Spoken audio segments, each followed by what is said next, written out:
নমস্কার বন্ধুরা, কেমন আছো তোমরা? আশা করছি ভালো আছো। দেখো আজকে দুপুরে কি রান্না করেছি। প্রথমে আছে করলা ভাজা, তারপরে ভাত, গরম ভাত এক্ষুনি রান্না করলাম। তারপরে এখানে আছে থোড় ভাজা।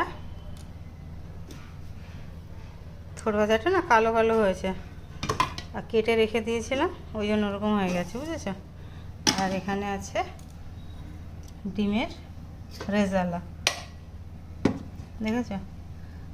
ডিমের রেজালা দেখতে খুব সুন্দর হয়েছে, খেতে জানি না কেমন হবে।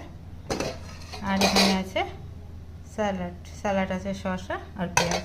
এই হচ্ছে আজকে দুপুরের মেনু। যদি ভিডিওটা ভালো লাগে তো লাইক, কমেন্ট, শেয়ার, সাবস্ক্রাইব করো, চ্যানেলটার পাশে থেকো। সবাই খুব ভালো থেকো।